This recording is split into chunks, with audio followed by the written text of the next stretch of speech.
Just as we were looking at the second, at least according to John, the second miracle that Jesus Christ had performed that is written for our faith and our belief, as we saw earlier, I want to juxtapose that to a healing that we see regarding the centurion's servant. In fact, there are some people who speculate and say that the events that we just read in John 4 earlier regarding the royal official's son is the same thing as the centurion's servant, because John is the one that has the royal official's son, whereas Luke and Matthew have the centurion soldier's servant. But I don't think that's the case, but there are some things that are different, and there are some things that I think are aspects of belief that build upon the very first one that we read in John chapter 4.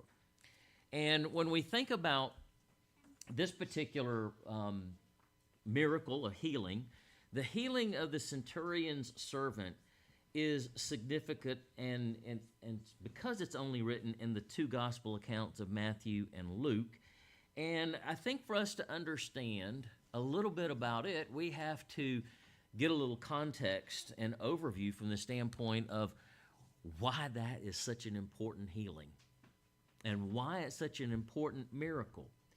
Again, this, like Cornelius, as we read earlier, the centurion is a Roman official. And this is an individual that is over and in authority in the army of at least 100 soldiers. So this is a leader of men in an army setting.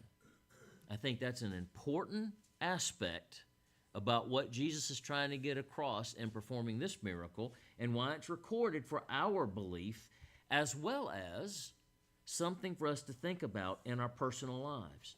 When we think about his role in the society, he would be someone that was outside of the Jewish religious community. We know Cornelius was of the Italian cohort. We don't know specifically where this particular Roman soldier came from, but we know he's apparently not Jewish. And God is going to work, and Jesus is going to allow a significant healing of an individual because of some very powerful statements that this individual is going to make.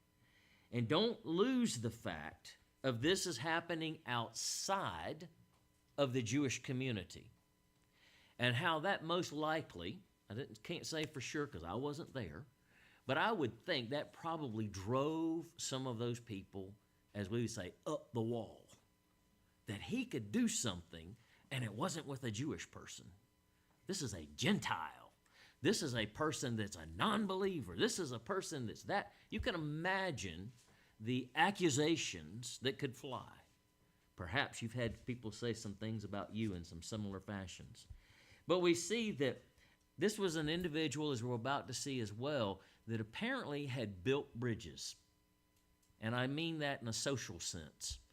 He had built bridges with the Jewish community and had helped them by building a synagogue for them.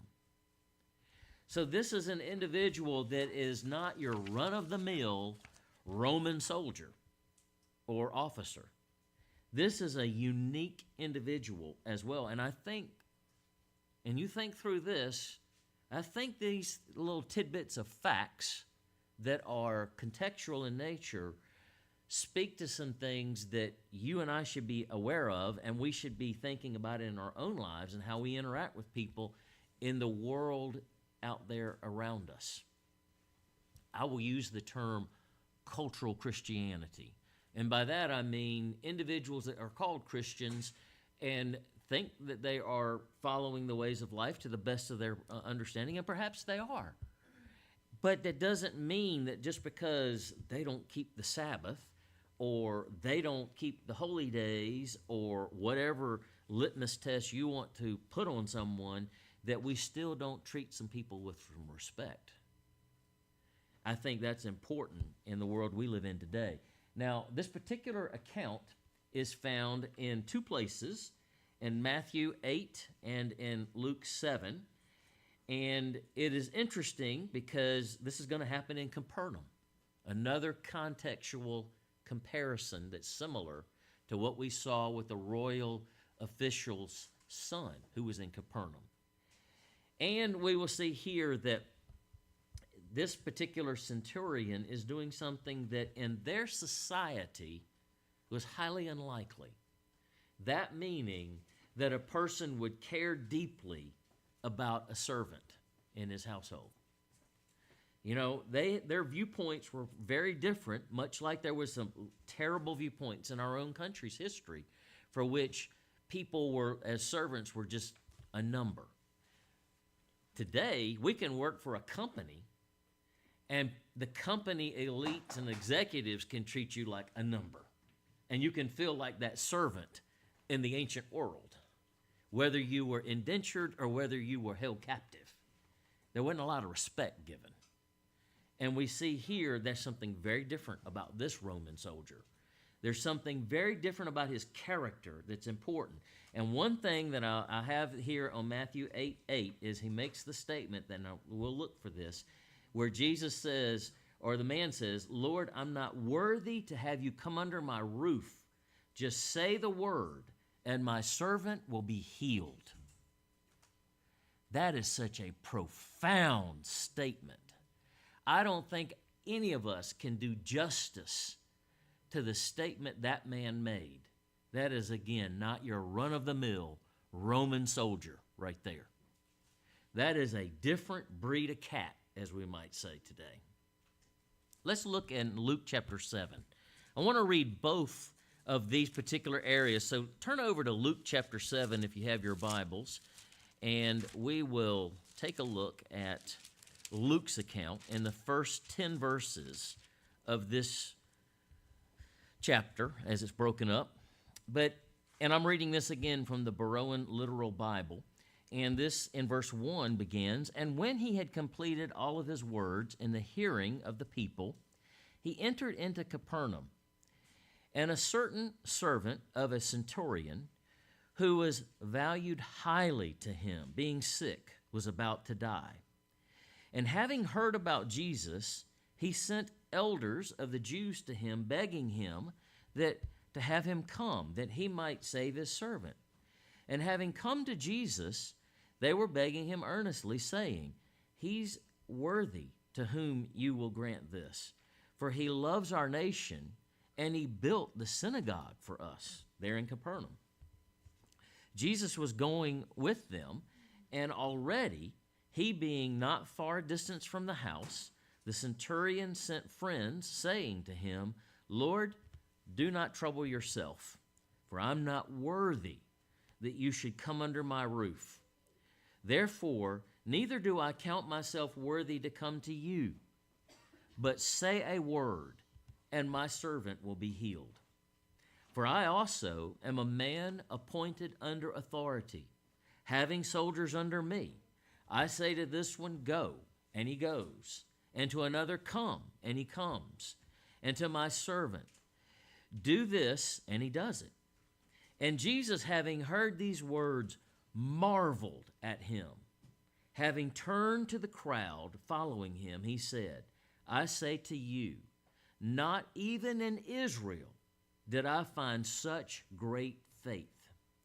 And having returned to the house, those having been sent found the servant in good health. Now, let's go over to Matthew chapter 8. Matthew chapter 8. Again, a very powerful event, not just a bedtime story. What we are seeing here are the fundamental blocks that build faith, even in the world we live in today. Now, here in Matthew chapter 8, we'll read the same account from a different individual, Matthew in this case, and what we will see here is perhaps slight difference a little bit here. Beginning in verse 5, it says, And he, having entered into Capernaum, a centurion came to him, imploring him and saying, Lord, my servant is lying in the house paralyzed, grievously tormented. And he said to him, I have coming, will heal him. But the centurion answered and said, Lord, I'm not worthy that you should come under my roof, but just say the word, and my servant will be healed. For I am a man under authority, having soldiers under me. I say to this one, go, and he goes, and to another, come, and he comes. To my servant, do this, and he does this. And Jesus, having heard, marveled and said to those following, truly I say to you, no one in Israel with faith so great have I found. And I say to you that many will come from the east and the west and will recline with Abraham and Isaac and Jacob in the kingdom of heaven. But the sons of the kingdom will be cast out into outer darkness, and there will be weeping and gnashing of teeth. And Jesus said to the centurion, go, as you have believed, be it to you. And his servant was healed in that very hour. Two accounts, some differences, no doubt. Some things that are a little bit unique in each one, but we see something very powerful in both. So I ask the question, what are the glaring differences that stand out in Luke's account and in Matthew's account?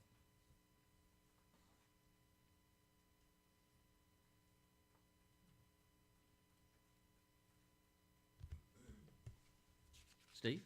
Well, in one, the centurion goes to Christ, and the other, he sends the synagogue leaders. Mm-hmm. Yep. Okay. Any other differences you see in the stories? I think obviously one that you see that's very different is Jesus goes into this discussion about the kingdom of heaven in Matthew's account, but not in Luke's account.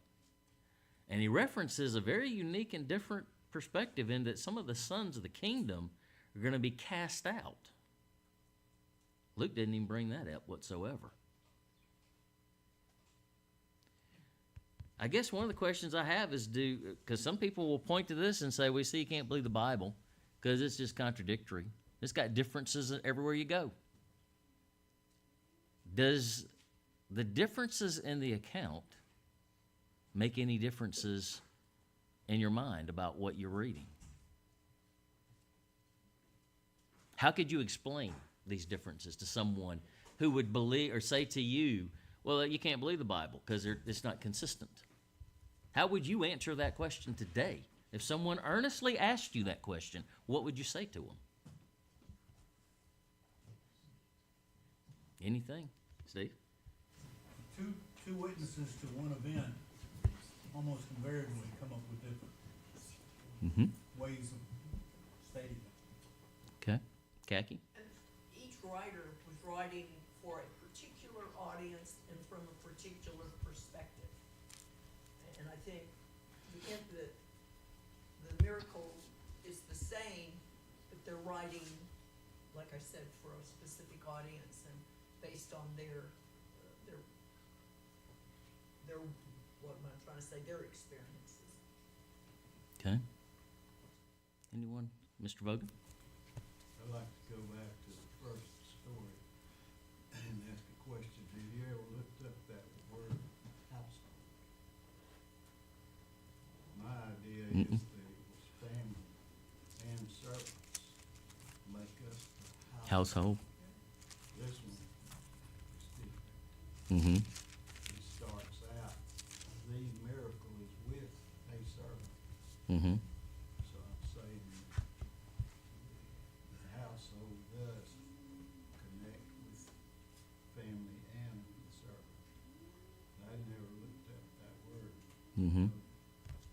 Could be very, very right. Getting back to these differences between these two, I think that one thing that I would say to someone would be, each one of the gospel accounts are no more different than if you brought witnesses in of an event and they were in a trial. everyone's going to use different words. They're going to state the facts in a different way. But just because one doesn't say an event that another one says does not mean that the first one is an error. It just is adding to the story. I think what we're seeing, if we put these together and we look at them as one total composited piece, we get a full picture or a fuller picture. I don't think that any of these things that we sometimes want to get in great arguments with people about, we don't have all the facts. We just have what we have. But we utilize it at the best of our abilities. But I think that that is one way that I would answer that question. I do think that there are some unique aspects of each one of them, and I think that each one of them, even though they leave out certain details or they add certain details, they're still pointing to the overall effect of what this comment and what this purpose for this story is.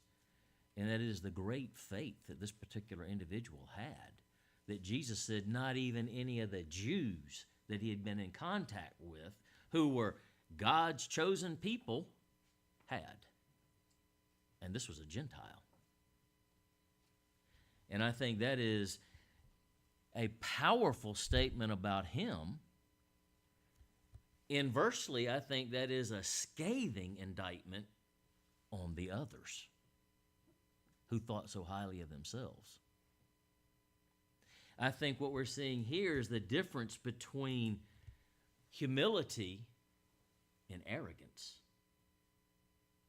The humility of this Gentile compared to the arrogance of the sons of the kingdom, God's chosen people, the Jews, and how they viewed things. And Jesus is using this interpretation to say, some of you think you're going to be there? Well, you're not, because of those attitudes you have of superiority. And he is giving great praise towards this Gentile who has the humility that he's looking for in us. Thoughts, comments? Am I way off base here? I think that that is a huge impact of this story and these two stories put together. Beth? The fact he was saying. Mm-hmm. Centurion truly believed, you say it, and I have faith that it's going to happen. He believed it. Yeah, I think that's something that's important too. Let me ask this question. If you take your Bibles and go back to Luke, of course, we read in Luke 7, but there's a contextual comment to be considered that's in Luke chapter 6 that I think perhaps has some relevancy to this and some consideration that needs to be taken on our part.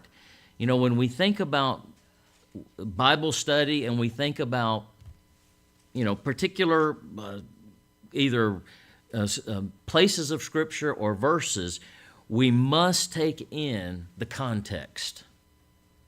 We must take in the surrounding impacts. Notice in verse 46 of Luke chapter 6, it says, "Why do you call me Lord, Lord, and do not do what I say?" And he's speaking here, obviously, to the individuals that were around him, that if we go all the way back, and this is right after the Beatitudes, or many people refer to as the Sermon on the Mount, and he's talking to a lot of people there. And we don't know, there's Pharisees, Sadducees mixed in, we have no idea who's there. But we see here that there's a clear delineation that Jesus says, you call me Lord, but you don't do what I say. And then we have this Centurion soldier who is under authority and who knows that if he gives an order, that person's going to do it. And God's children and chosen ones would not do what he said because of their arrogance. Do you think that perhaps leads into Matthew's comments about when he makes the comment of verse 11, when he says there that, and I say to you that many will come from east and west and will recline with Abraham, Isaac, and Jacob in the kingdom of heaven, but the sons of the kingdom will be cast out into outer darkness where there'll be weeping and gnashing of teeth because they wouldn't do what he said. And if our mentality, I think, is the same even today, we can keep the Sabbath as long as we want. We can keep the holy days as long as we want. We can do all this other stuff.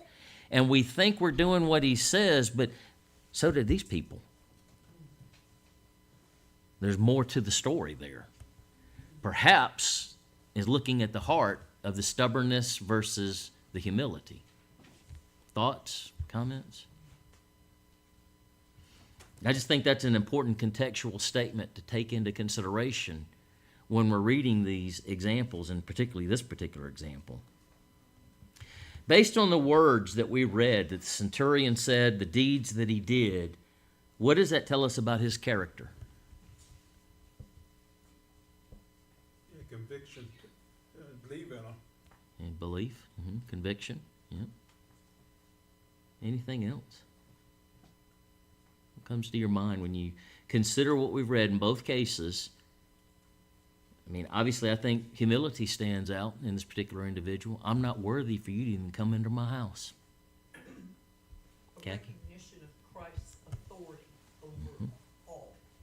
I would think someone like you and like Mr. Vogan, who've been in the military, you kind of have a little, perhaps not better understanding, but you have at least an insight into authority and chains of command. And I think that's a big aspect of what we see here. There is an understanding of a chain of command. And he recognizes and acknowledges that this is someone over me. And I think, my opinion, I'll just throw it out there, I think sometimes it's hard for someone who has not operated and having a situation where they are under someone to understand that.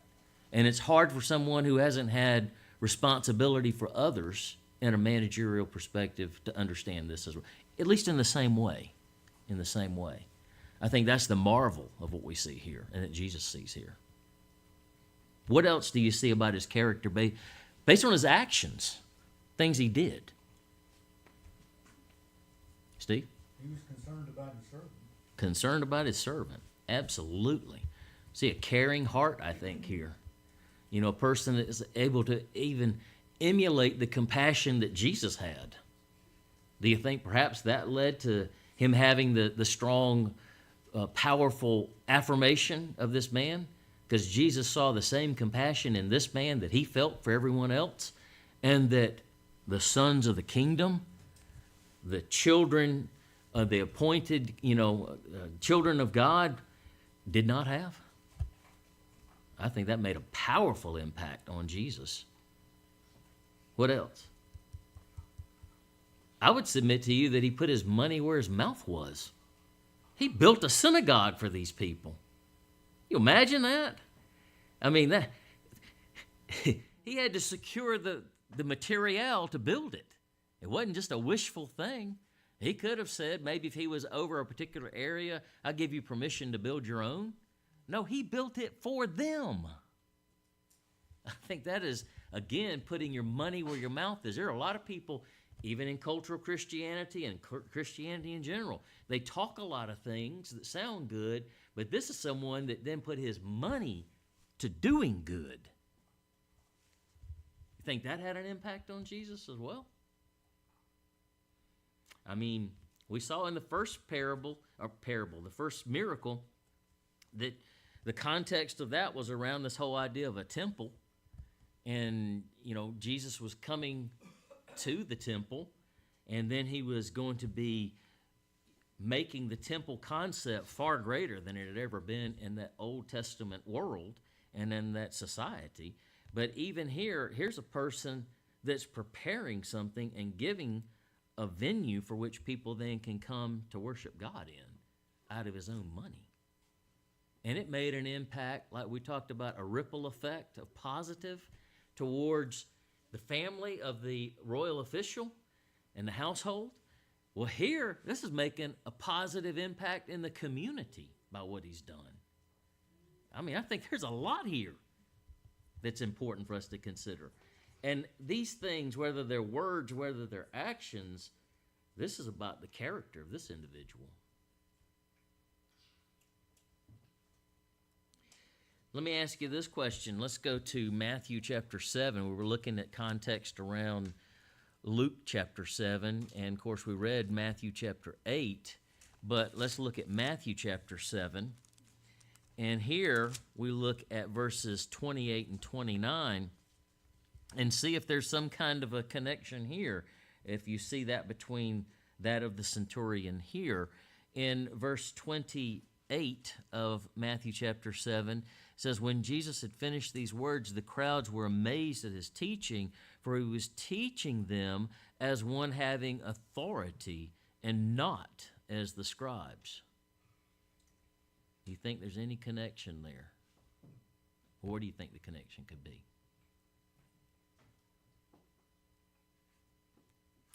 Well, I think we obviously talked about the fact that he operated in a military chain of command, so he knew what authority was. He recognized authority and knew when he heard authority. The people recognized that Jesus spoke with authority and not like the others. But what difference did, where do we see the difference there? The Khaki? scribes only gave out and interpreted what was written. They didn't make interpretations. They had no power of themselves. And yet, this comment here is he taught, Jesus, had the authority. Mm-hmm. That's true. I would add to that. Here are people that recognize authority, but when we looked at Luke chapter 7, they still didn't do what he said, even though he spoke with authority. Here we see a Gentile acknowledges authority and then does what the authority says to do. Does that make sense? I think there's a difference there. And I think that, again, this speaks to why I personally think Jesus was so impressed by this individual. I mean, think about the glowing statements that he made about him. When he makes the statements that, truly in Matthew 8:10, I say to you, no one in Israel with faith so great have I found. No one. And think about all the people that Jesus had come in contact with to this point in his life. He wasn't 12 years old when he made this statement. And he would not tell a lie, right? So this one individual as a Gentile was more impressive than every Jew he had ever seen. In the synagogue, out of the synagogue, anyone. I don't think he was just being, and speaking in hyperbole here, I don't think he was just trying to, float this guy's ego because this guy had humility. I think this was way more than sometimes we give this credit, personally. Beth? I think it's kind of a recognition that the centurion, he had power from the government, soldiers, and that was recognized. His words were meaningful, what he said, because of the power that's behind him. And he recognized that Christ had power, but his power was from God, and he recognized, because if you just looked at Christ, he wasn't in the government, and he wasn't, those outward shows that we might see on earth, but he recognized there was another higher power that he spoke with, and I think maybe they recognized that too, that power. Mm-hmm. Whereas the scribes were just, doing their interpreting from what they saw and their thoughts, whereas Jesus had God standing behind him. Okay. Okay, you had your hand? I think it's interesting, in the Bible, only 2 times does Jesus make that comment. Both of them are to Gentiles. One's the centurion, the other is to the Syrophoenician woman. Mm-hmm. Only 2 times that comment's made. I think it obviously made a huge impact. And, here's the thing that I wonder sometimes, and this is just me, again, talking out loud, thinking out loud. But sometimes I wonder, this whole concept of, like we were talking about earlier, with the fact that the royal official inquired, not from the standpoint of trying to disprove, but inquired to confirm. I think it's plausible, that the centurion saw the examples of the things and was able to recognize the authority that even the Jewish individuals did not recognize, because he was doing all the things he was supposed to be doing. And so God provided revelation.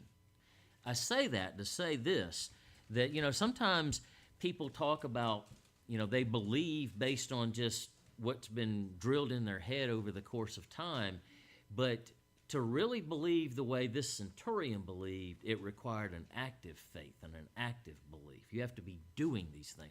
We can talk about all these doctrines and theological discussions, and they get quite dry. But when people start talking about active faith, then you have a powerful example of something. Steve? And I may be off here, but I think for the Jews and Israelites, the religion that was in place when Christ showed up was an impediment to them. They were more or less worshiping the temple. Mm-hmm. They didn't feel like they had to keep the law because the temple's still here. We're fine. Mm-hmm. The temple's here. And then when he said to the Pharisees and scribes, tear down this temple and I'll rebuild it in 3 days, that was a slap in the face to those people. Mm-hmm. That was blasphemy to them, probably. Mm-hmm. It wasn't, but they worship that temple. Right. As long as that temple's here, we've got it made. You had the example even, I believe, in Zechariah, where they reference the fact, nothing bad's going to happen to us, because temple of the God, temple of the Lord, temple of the Lord, temple. It was all about that temple. That was where their focus was, and not on this temple. It was all on that physical structure. And they were expecting a warrior, not a servant. Mm-hmm. Misread the tea leaves altogether. They Yep. couldn't see anything. Mm-hmm. Yeah, all of that background, I think, was an impediment. And I think that's a big difference between what we call, or what is called Judaism, compared to what is the way. They ain't the same things. There's some similarities, but they ain't the same thing at all. Steve? And another thing came to mind, you were talking about the Centurion building the synagogue. It's interesting, the temple's gone, and there's a mosque sitting where it was today. Mhm. Synagogues still continue, Right. and the New Testament church was built in synagogues all over the place, Yeah. as long as they were allowed. Yep. People came out of them and formed the church. Those were local congregations, Mm-hmm. reading the Word of God. Yep. I just think these have been some very powerful examples of things that we've read today and discussed and thought through. There are a couple of things that I just wanted to conclude here with. And, when you think about, again, this centurion, I kind of hit on this just a moment ago, but he recognized Jesus as the Messiah. And, I don't think that was just by, as we would say, dumb luck. I don't think he just fell into it. I think that by doing the deeds and having the humility that he had, he was given the understanding of proper recognition when the time came. And I think that's where the difference between even those around him that were Jewish, that had these scriptures and the Torah and all this stuff for years, still couldn't see. Even the temple itself. And we see here that he also knows that Jesus has authority over people and their physical conditions. We talk about these two healings, and we talk about a little boy, and we talk about a servant. And we talk about a fever, and we talk about someone who's paralyzed and is about to die. We don't know exactly what caused the paralysis. It could have been some kind of infection that caused. We don't know the details about that. But the point of the matter is, whether young, whether old, no matter their socioeconomic status. Jesus was over all that and had authority over all that and had the power to heal. And we think about the healings of physical things in this case, but there's the healing of the minds, there's the healing of the heart, there's the healing of all the spiritual aspects, all of these things. And, you know, it comes down to submission, self-will versus the will of God. And I think the centurion got it and others didn't, no matter what their genealogy was and what their history was. And I think this all comes back to the humility. I don't think you can understate the humility factor of this person in authority in the world that he lived in. And to me, that is something that is like a total juxtaposition of what normally is in the world around us. You think about, again, this miracle. The miracle occurred in the house.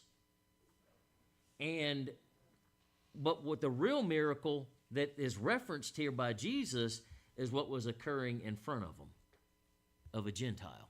That's the real miracle. And a person that could emulate Jesus Christ in a way that even his genealogical folks couldn't do. I think that's the true miracle of what we're seeing here as well, not to be understated at all. And of course, that building of the synagogues, I think, is important because he's recognizing that there's somebody far more powerful now than even that little structure I built. And I think that is important for us to consider in this too. And then finally, what do we do with this? What's the aspect of application? Obviously, believe in the authority of God's word. Don't be so critical of people. I'll say that right now. I have heard people, even in churches of God, make such derogatory statements to people in the world.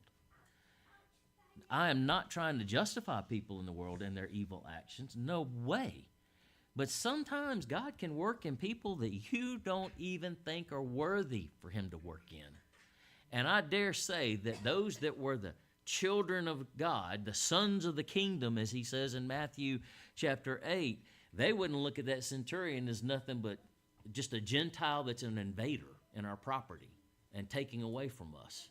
But God can work in ways, mysterious ways, as we've heard so many times. And so we need to be careful some of the words that come out our mouths regarding criticizing a people. And then we see here, obviously, faith, true faith with humility. And we see here that, again, just like we saw in the first case, Jesus doesn't have to be physically present for a healing to occur. He doesn't have to be walking this earth right now for healings to occur now. But it all comes back to what we believe and what we demand and what our attitudes are.